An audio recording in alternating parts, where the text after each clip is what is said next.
जय झूलेलाल। मुंहिंजो नालो कुशन गोबिंद रामचंदानी आहे। मां दर्जे 7B में पढ़ंदो आहियां। अॼु मां सिंधी आखाणी ॿुधायो इन स्पर्धा में भाग थो वठां। मुंहिंजी आखाणीअ जो नालो आहे लालच जो नतीजो। हिकिड़े शहर में देवीअ माता लक्ष्मी जो मंदिर हो। सुबुह ॾींहं शाम माण्हू उते ईंदा हुआ। उन्हनि खे सुठा कपिड़ा पायल हूंदा हुआ।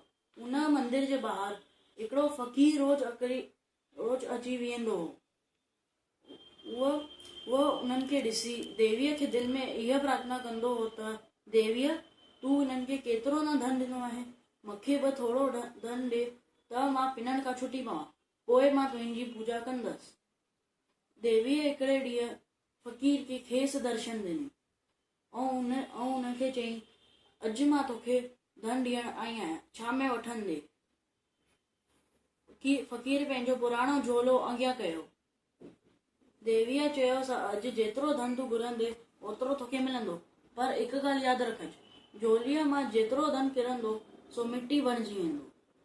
ईअं चइण खां पोइ देवीअ ने पंहिंजी हथ जी तिरकी खोली ऐं उन मां सोना सिक्का विसरण लॻिया। फ़क़ीर एतिरा सोना सिक्का ॾिसी करे लालच में अची वियो। उन्हनि चई, अञा ॿिया सोना सिक्का ॾे। देवीअ ने वापसि सोननि सिक्कनि जो वसकारो कयो। पोइ जो ओचितो आवाज़ आयो, पुराणी झोली फाटी पई ऐं सभु सोना सिक्का ज़मीन ते किरी करे मिटी बणिजी विया। देवीअ गायब थी वई। फ़क़ीर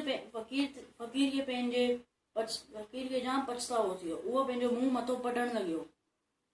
इन आखाणीअ खां असांखे इहा सिख्या मिले थी त लालच बुरी बला आहे, लालच न करो।